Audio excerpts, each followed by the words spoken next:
ایک انسان وہ ہے کہ جو بنیادی طور پر جذبات سے فیصلہ کرتا ہے. آپ اس کے جذبات کو اپیل کر لیجئے، وہ آپ کی بات مان لے گا. ایک آدمی وہ ہے کہ جو پہلے بات کو سمجھنا چاہتا ہے کہ میری عقل بھی اس بات کو تسلیم کرتی ہے کہ نہیں. بس یہ ڈسٹنکشن ہے. جو شخص چاہتا ہے کہ پہلے سمجھوں پھر مانوں، وہ انٹلیکچوئل ہے، چاہے ان پڑھ ہو. An absolutely illiterate person can be an intellectual and a PhD can be a جذباتی آدمی. پی ایچ ڈی ہونے سے کیا ہوتا ہے؟ ایموشنل ہو سکتا ہے. پی ایچ ڈی تو اس نے کی ہے کیمسٹری میں کی ہے، کسی اور میں کی ہے، بہت دیر تک بیٹھا رہا بیچارہ اور وہ بہت سے اسٹیٹسٹکس جمع کیے ہیں، ڈیٹا فراہم کیا، اس کے اوپر کوئی ایک پیپر لکھ دیا، پی ایچ ڈی ہو گئی. ضروری نہیں کہ پی ایچ ڈی اس کے اندر کامن سینس بھی ہو. کامن سینس بہت بڑی ریئر سینس ہوتی ہے. It's called common sense but rarely found. اسی طریقے سے سمجھ لیجئے الٹریٹ شخص بھی ہے، لیکن یہ کہ اگر اس کا مزاج ایسا ہے، اس کی ایک شخصیت ہے کہ وہ پہلے بات کہتا ہے، باقی بات پہلے مجھے سمجھاؤ. وہ انٹلیکٹ سے یو کین اپروچ ہم تھرو ہز انٹلیکٹ. یو میں سے کہ اس کے جذباتی سٹرکچر، اس کا ہارٹ، اس کے اور آپ کے درمیان اس کا انٹلیکٹ حائل ہے. You have to go through it. You can't reach his heart except through his intellect. ایک آدمی وہ ہوتا ہے جس کا یہاں کچھ ہے نہیں، کوئی نظریہ نہیں، کوئی خیال نہیں، نہ وہ عقل سے کوئی زیادہ سوچتا ہے، نہ کوئی. آپ نے اس کے اچھی بات کہی، اس کے دل میں اتر گئی. از دل خیزت بر دل ریزت. خلوص کے ساتھ آپ نے ایک بات کہی، بات اچھی تھی، اس کی فطرت نیک تھی، اس نیک فطرت اس بات جا کے اپیل کر گئی and he starts going with you. میں نے تبلیغی جماعت کا اور ان تحریکوں کا جہاں تقابل کیا ہے کہ تبلیغی جماعت کی جو اپیل ہے ایموشنل ہے، انٹلیکچوئل نہیں ہے. وہ ایموشنلی اپروچ کرتے ہیں اور جو ایموشنل پیپل ہیں وہ فوراً ریسپونڈ کرتے ہیں، پھر انہیں وہاں سے وہ اچک لیتے ہیں. نکلو اب اس ماحول سے، 3 دن کے لیے آؤ، 40 دن کے لیے آؤ، 4 مہینے کے لیے آؤ، جو بھی آؤ، 3 چلے لگاؤ، تاکہ ایک نئے ماحول میں لا کر ان کی جو ہے وہ ایک خاص قسم کی وہ ذہنی اور ان کی ایک مزاج کی ساخت بنا دی جائے. تو یہ کا طریقہ بہت صحیح ہے. It's very perfect.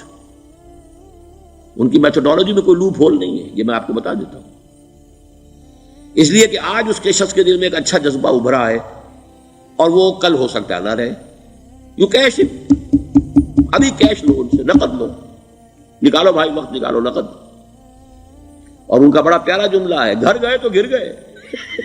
بڑا پیارا جملہ، گھر گئے تو گر گئے. یعنی یہی وعدہ تو کر لو نا کہ بھائی ارادے تو کر لو. بڑا پیارا انداز ہے یہ، بھائی ارادے تو کر لو. وہ ارادہ کر لیا تو آپ ایک وعدے کی وجہ سے بند گئے.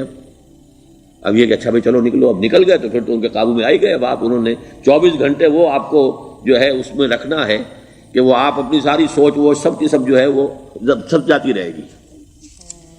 تو یہ اپنی جگہ پر it's a very perfect methodology, لیکن اس کی اپیل لمیٹڈ ہے to emotional people, not to intellectuals. ہاں ان میں ہے پروفیسرز ہیں، یہ ہیں ڈاکٹرز ہیں، لیکن وہ ضروری نہیں کہ انٹلیکچوئل پروفیشنل ہے. ان کا ایک اپنا ایک سمجھ ہے، اس میں کام کرتے ہیں. تو یہ جو ایٹیچیوڈ ہے کہ ذہن کے راستے سے اپروچ کرنا، اسی لیے قرآن کی اپیل کیا ہے؟ افلا تعقلون، افلا یعقلون، افلا تذکرون. ساری باتیں عقل سے کہا. ابھی میں نے جیسا کہ آپ کو بتایا، قرآن تو یہ کہتا ہے کہ بغیر یا تو عقل سے بات مانی جائے گی اور یا قرآن کی بات مانی جائے گی یا رسول کی بات مانی جائے گی. العلم علمان ولا تخف ما ليس لك به علم ان السمع والبصر والفؤاد كل اولئك كان عنه مسؤولا. کسی ایسی چیز کی پیروی نہ کرو جس کے لیے تمہارے پاس علم نہیں. علم 2 ہے، یا آپ کو اپنے حواس کے ذریعے سے علم حاصل ہوا ہے، عقل سے حاصل ہوا ہے، اور یا پھر یہ کہ وہی سے حاصل. تو یہ ہے اصل میں کسی بھی انقلابی تحریک کے لیے جو پہلا نیوکلیس بنتا ہے وہ انٹلیکچوئلز کا ہوتا ہے. پھر یہ کہ وہ چیز جو ہے عام لوگوں کے اندر بھی نیچے اترتی ہے. اس کے بعد جو فائنل سٹیج ہوتی ہے اس میں تو آپ کو عوام کو موٹیویٹ کرنا پڑے گا. اب وہ وہاں انٹلیکچوئل اپیل نہیں چلے گی، وہاں پھر ایموشنل اپیل چلے گی. لیکن وہ کب چلے گی؟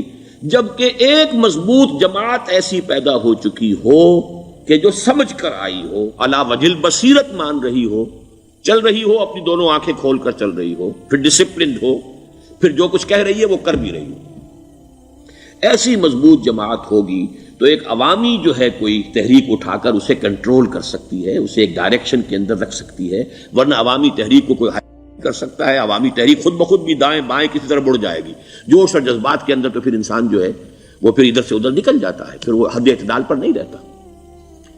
اس کو کنٹرول کرنے کے لیے جیسے ریڑھ کی ہڈی ہے انسان کے جسم میں، وہ جب تک کھڑی ہے میرا پورا پوسچر کھڑا ہے، اگر اس میں سے کوئی ایک منکا بیٹھ گیا تو کوب نکل آئے گی انسان کی۔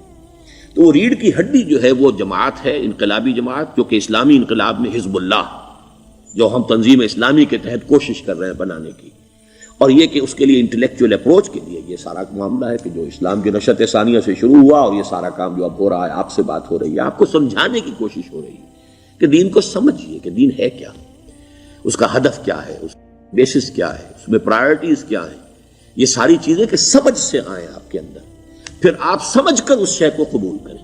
یہ ہماری پرائرٹی ہے۔ ہم آپ کو ایموشنلی موٹیویٹ کر کے حرکت میں نہیں لانا چاہتے۔ وہ سٹیج آئے گی، جب آئے گی، اگر وہ مضبوط جماعت پہلے تیار ہو جائے تو پھر وہ سٹیج آئے گی، پھر عوام کو موٹیویٹ کریں گے۔ اور اس وقت میں سمجھتا ہوں کہ اگر کوئی ایسی شکل ہمارے ذریعے سے اللہ نے پیدا کر دی تو مجھے یقین ہے کہ تبلیغی جماعت کے لوگوں کی بہت بڑی تعداد جو ہے کھنچ کر آ جائے گی، جیسے ویکیوم میں کوئی چیز کھنچ جاتی ہے۔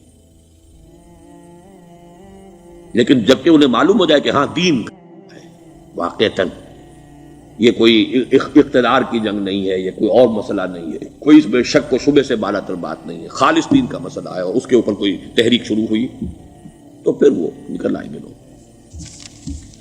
حضور کے زمانے میں بھی سمجھ لیجیے، جیسا کہ میں نے کہا، الٹریٹ ہونا اور بات ہے، لیکن یہ کہ انٹلیکچوئل جو ہے وہ اسٹرکچر آف پرسنالٹی ہوتا ہے، انٹلیکچوئل یا ایموشنل۔ یہاں پر ایک جملہ ذرا نوٹ کر لیجئے اگر آپ کے علم میں نہ ہو۔ جبران، خلیل جبران جو ہے یہ ایک عیسائی مصنف تھا، عرب لبنان کا، لیکن بہت بڑا ادیب تھا۔ تو اس کا ایک جملہ ہے، عقل سے روشنی حاصل کرو لیکن جذبے کے تحت حرکت کرو۔ یعنی عقل سے روشنی حاصل کرو، جانا کدھر ہے، منزل کیا ہے، ہدف کیا ہے، یہ عقل سے طے کرو، یہ جذبات میں طے نہ کرو، یہ تو غلط ہو جائے گا، ڈائریکشن غلط ہو جائے گی۔ لیکن جب طے کر لیا، عقل سے پہچان لیا، دس از دی آئیڈیل، دس از دی گول، یہ میرا مقصود ہے، اب عقل کو ذرا ایک طرف رکھ دو۔ اگر عقل کو رکھے رکھا یہ چلنے ہی نہیں دے گی، یہ کہے گی کہ ذرا سوچو تو صحیح، بیوی بچے ہیں، یہ ہے، گھر بار ہے، یہ عقل تو پھر یہ سکھائے گی۔ عقل کے معنی باندھنے کے ہیں، یہ معلوم ہے آپ کو؟ عقل کے معنی باندھنا۔ اقال جو یہ عرب لوگ اپنے سر کے اوپر یہ لگتے ہیں، اقال، یہ کیا تھا اصل میں؟ یہ عرب بدو جب ہوتا تھا، بدو وہ اپنے سر پر ایک رسی باندھ لیتا تھا کہ جہاں کہیں وہ اونٹ سے اترے گا وہ رسی اپنے سر پر سے کھولے گا اور اونٹ کا گھٹنا اس سے باندھ دے گا۔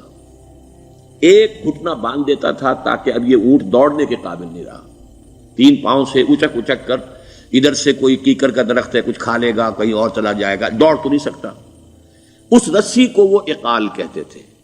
اب جب اس نے پھر چلنا ہے، سفر شروع کرنا ہے، وہ رسی اونٹ کے گھٹنے پر سے کھولی اور اپنے سر پر باندھ لی، یہ اقال تھا، جو اب یہ سنہری اقال باندھے پھرتے ہیں بادشاہ لوگ۔ That is the basis of their اقال۔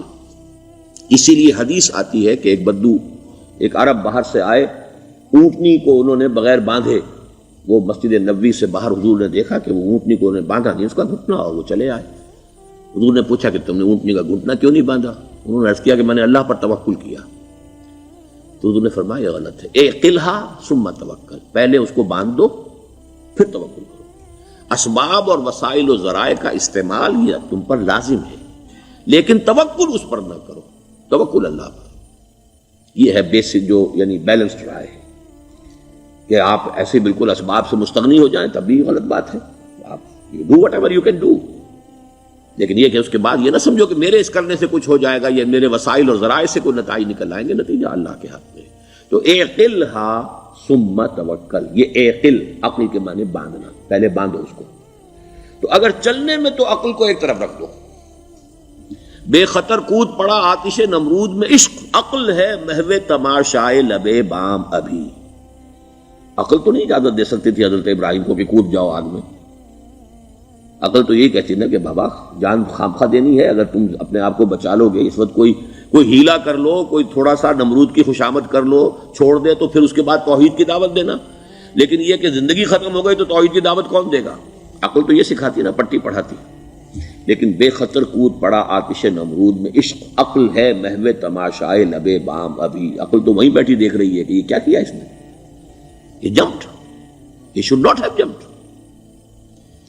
تو عقل سے روشنی حاصل کرو. ڈائریکشن کیا ہے، گول کیا ہے، جانا کیا ہے، یہ طے کرو عقل سے. اس میں جذبات کو دخل نہ آنے دو، اور جب چلنا ہے تو اب عقل کو طے کر کے رکھ دو، اور اب جذبے کے تحت حرکت کرو. بہت عمدہ جملہ ہے.